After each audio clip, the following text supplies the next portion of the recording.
Hey guys, MCU Collector here with another figure review. Next up is the Hasbro Star Wars The Black Series, number 44. 44 is crazy. This is number 44 in the Mandalorian line of Star Wars The Black Series. Here we have another Moff Gideon, the Dark Trooper armor. I got this one because I think he looks cool. Plain and simple. I just think he looked really cool. I love the armor. So I did it. I also have that helmet. So in this video, I'll probably sneak in a little clip of me putting on that helmet because the helmet is awesome looking, the Black Series helmet. So, really cool. So I wanted to pick this up again because I think it looks great and we'll see how it is. You know, I'm not really sure. Unfortunately, I do not have a regular Moff Gideon figure to do a comparison for you guys. But I will do a comparison with, the Mandalorian, Din Djarin. So I think that's kind of probably one of the more important comparisons. So I will be doing it with that. So let's go ahead and take a look here. Moff Gideon, Dark Trooper armor. As you can see, he comes with the weapon, a little blaster. He's got the helmet. You got the side artwork there looking pretty cool. We can see a closer shot there. The bio reads, Moff Gideon has constructed the next generation of Dark Trooper made of Beskar harvested from the depths of Mandalore. Unlike previous incarnations, this prototype is a battle suit Gideon wears. So, whoo-hoo! So kind of like Mandalorian armor, it's made of Beskar. The Dark Trooper figure, I might pick one of those up. I think it looks pretty cool. I always thought it was overpriced when it was released because Black Series likes to do these deluxe, air quote, deluxe figures that aren't very deluxe to me. And, you know, Marvel has done a couple now and it's kind of like, I don't really like that. But Big Bad Toy Store has the Dark Trooper figure for like $19.99. I might pick that up. I did get this guy from Big Bad Toy Store. He's actually in stock. I'll have a link in the video description below to that as well as the helmet if you're looking to pick that up. But yeah, there it is. Moff Gideon, Dark Trooper armor. Let's open it up. Let's take a look. Hey guys, thanks for checking out the video. First, I want to talk a little bit about Saber. So Saber is a lightsaber company, and they were nice enough to send out to me in Episode 3, Anakin Skywalker lightsaber. This, to me, is the ultimate lightsaber design. When I think of Star Wars and lightsabers, this is the one that comes to mind. This is the Episode 3 Anakin Skywalker. Also, from the original trilogy, this is the lightsaber that Obi-Wan Kenobi gives to Luke Skywalker. In the sequel trilogy, this is the one Rey uses. And then, of course, the prequel trilogy, Episode 3 Revenge of the Sith, this is the Anakin Skywalker lightsaber. It's got a great weight to it, made of metal. Everything perfect, beautiful design. With the Anakin Episode 3 pixel lightsaber, you have a beautiful ignition, smooth swing, you have the blast effect, you have the lockup effect, cool color change features. You can even do the Kylo Ren fire effect to the blade with the same sounds. Or even do the purple lightsaber like Mace Windu. Use the link in the video description below to pick up your own Saber's lightsaber. Okay, so here's the Moff Gideon Dark Trooper armor figure out of the package. And standing there, it looks kind of good. There are some flaws with this figure, but it still looks pretty good. But there again are some flaws. The legs are driving me crazy. The fact that there's no thigh swivel on this guy, really don't like that. Like, I want to, like, turn the leg and you can't turn the leg and it's driving me crazy. But he's fun. So looking at accessories, we have this spear item here, which is cool. And then you have this this purple pink energy effect piece that goes on the end there. And then you get this short piece. So obviously it must expand into this full-on piece there. So he's got that there. And then he's got a little blaster, and the blaster here, he's got a holster for it. It's just this teeny tiny little blaster there. And then, of course, you get the Dark Trooper armor helmet over Moff Gideon. And it fits on there pretty good, and it doesn't look too bulky, too big, which can happen with some helmets when it comes to figures because, you know, it's got to fit over a head, and then there's a certain thickness that'll end up with the helmet. But I think here, it scales fairly well. It's a little large, but nothing too bad. It's just, again, here, the flaw with this figure is the fact that there's no thigh swivel. It's crazy. But the soft goods cape is okay. I feel like it should have been a little bit wider to kind of drape maybe around him a little bit more. But, you know, I guess it is what it is there. He does have the jetpack on his back, as you can see there. and that looks pretty good there. It is not removable as far as I could tell. It's on there pretty good, and the fact that it's, you know, on over the cape, which was accurate to the show. It's just, you know, it's kind of weird when you kind of got it that way. But there we go. The helmet itself looks pretty good, and then you got the armor. But let's go ahead and zoom in for a better, closer look. Okay, so there is a close-up look at the Dark Trooper helmet there, and I think that looks pretty good. Nice shiny black in there with a little bit of red. You got that red visor. You got the spikes on top, so that is pretty cool. It is a rubbery piece, as you can see there. And then here you have, why is the actor's name not coming to mind? Oh, that's going to drive me crazy. Why all of a sudden can Esposito. Ooh.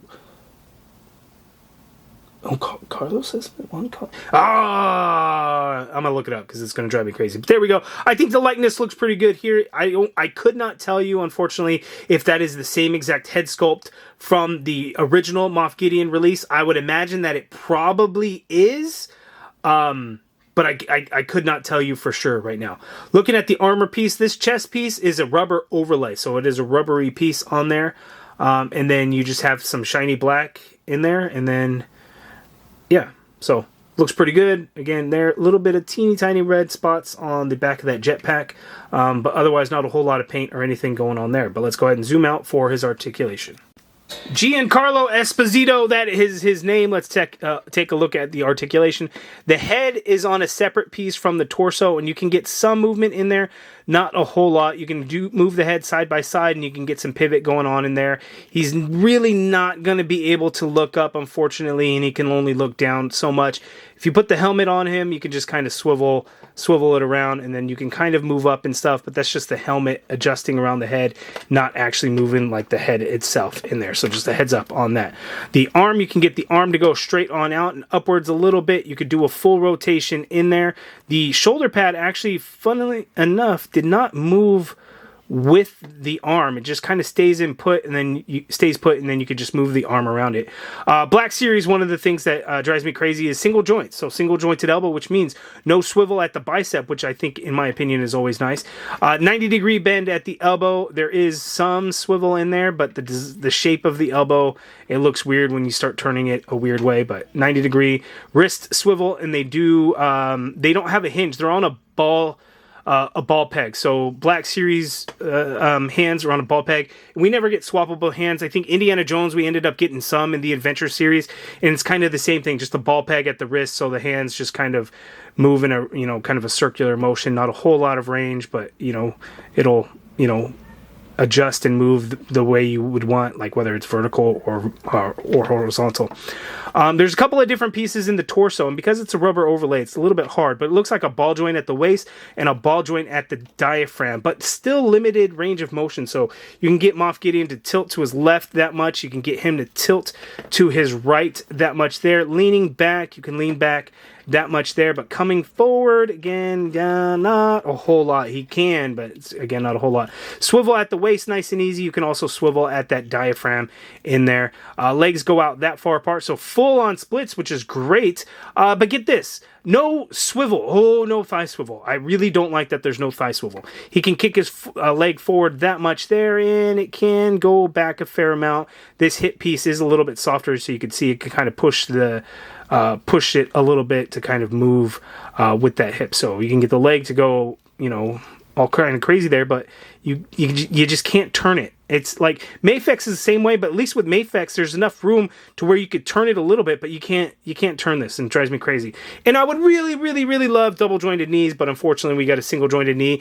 This time a little bit more than 90 degrees, it looks like, and then you have a swivel at that knee there. Foot hinges down a little bit, but man, there's this piece of the armor there that just stops that ankle from going down any further, unfortunately. A little bit of hinge up, not a whole lot. Ankle pivot, peg holes at the top, at the bottom of the feet there. So yeah, it's a little bit, it's limited. It's limited. He looks good. If you just want him to stand there, I think he looks good. He's pretty menacing looking, but the movement is not what I hoped it would be, unfortunately. Okay, so look at the size difference compared to these two. Like, I guess on camera it doesn't look too bad, but looking at it in person, it's like there's a fairly good size a good size difference between the two. Like, it's a bit crazy. Like, was Moff Gideon really that much shorter compared to Din Djarin? I mean, I guess so, but I don't know. Because I'm not as familiar when it comes to Star Wars Black Series, I don't know how much attention they put to scale. If it's, you know, the Hasbro that I know and love, they don't really care about scale, right? They don't care about scale in Marvel Legends. They're probably not going to care about it in Star Wars Black Series. Maybe I'm wrong in that. You guys let me know. I feel like Giancarlo Esposito is probably a little bit shorter, but I don't know that he would be this much shorter. And I would say, like, oh, how do we compare it to Pedro Pascal? But Pedro Pascal was not on set a single time for season 3. He just did voiceover work. So, I mean, is that even really a fair comparison here? I don't know. Probably not. I'd probably go with no. Oof. And then look at here. The Anakin Skywalker. Yikes. He just towers over him. Yeesh. Here's this comparison. Just because Sebulba is just such a crazy figure. There's the comparison to Sebulba. So here we have a Star Wars Black Series figure and character that Moff Gideon is definitely taller than Sebulba. And here is the Hasbro Star Wars Black Series Moff Gideon Dark Trooper helmet. As you can see, it does light up. There is a button down here, so you could turn that light off, and then you could turn it back on, so it shines nice and bright. So let's go ahead and throw this helmet on and check it out. And it doesn't have the cool sound effects, you know, when Moff Gideon puts it on. But there you have it. The Moff Gideon Dark Trooper armor helmet just looks very, very cool. I like the light up feature, but you can turn it off. Okay, so that's my review of the Star Wars Black Series, the Moff Gideon and Dark Trooper armor. Fun figure, but definitely has its flaws. But that's a whole thing when it comes to Star Wars Black Series. You know, yes, you can pose them around certain ways, but there's limitations. I wish they were double-jointed knees, double-jointed elbows. It's just, unfortunately, that's not what we see with Star Wars Black Series anymore. There was a time where that was a thing. It's just not anymore, unfortunately. A lot of Black Series collectors don't seem to mind that as much, based on some of the comments that I've gotten on videos where I complain about the lack of double-jointed elbows. But, you know, regardless, I think double-jointed elbows gives you better range. Does it look as nice? No, it doesn't, I'll admit. But functionality, and I don't think it looks that terrible or anything like that. But you guys let me know down in the comments below, what do you think of the Moff Gideon and Dark Trooper armor? What do you think of the Moff Gideon Dark Trooper armor helmet? I love the helmet. I think it looks pretty awesome. I love the red light for the visor. Just really cool. If you're looking to pick them up, links in the video description below. They're available at places like Big Bad Toy Store, both in stock there now. As we speak, so check them out. If you guys like this video, please do me a favor, hit that thumbs up button, subscribe if you haven't already done so, and as always, thank you for watching.